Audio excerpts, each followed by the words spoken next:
Hello everyone, welcome to another episode of To The Point. Today's topic of discussion is Review of Maritime Transport Report 2025. First of all, let's see why it is in the news. A recent UN Trade and Developments 2025 Review of Maritime Transport Report highlights the vulnerabilities of South Asia's maritime sector, drawing attention to freight volatility, climate risks, and shifting geopolitics. The region's reliance on food and fuel imports exacerbates its exposure to these challenges. Now let's discuss about South Asia's maritime sector. South Asia's shipping industry, led by India, is navigating a period of unprecedented challenges. The region's ports, particularly those in India and Bangladesh, are vital for food and fuel imports.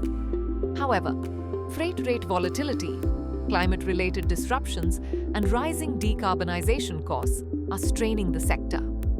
The UN Trade and Development Report forecasts that despite resilience in the Indian Ocean trade flow, the region's maritime future hinges on it to adapt to an evolving global trade landscape.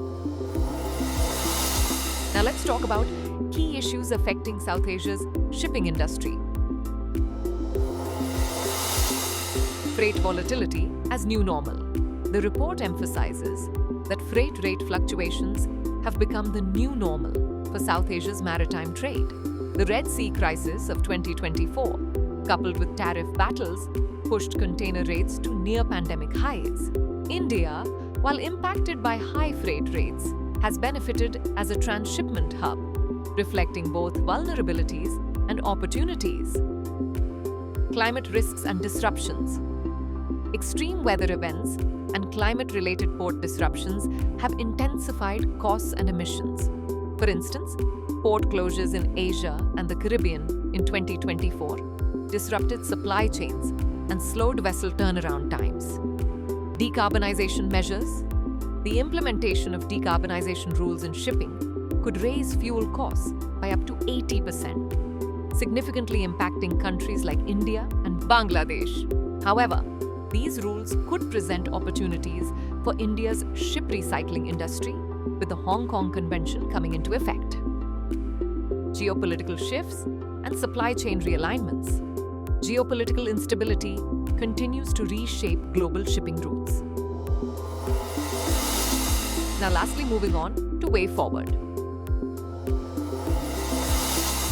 To address these vulnerabilities, UN Trade and Development suggests strengthening freight monitoring systems, implementing evidence-based policies, and fostering multilateral coordination across bodies like the International Maritime Organization and World Trade Organization.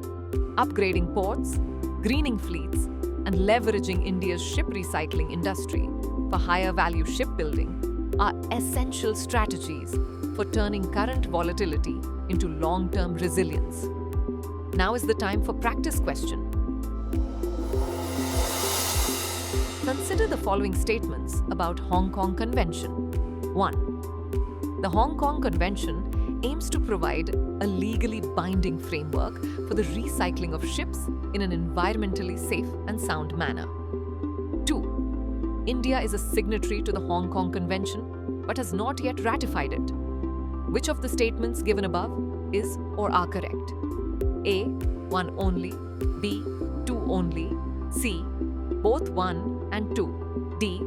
Neither 1 nor 2. Send the answer of this question in the comment section. Thanks for watching. For more informative content, like, share and subscribe, and do not forget to press the bell icon to get the notifications.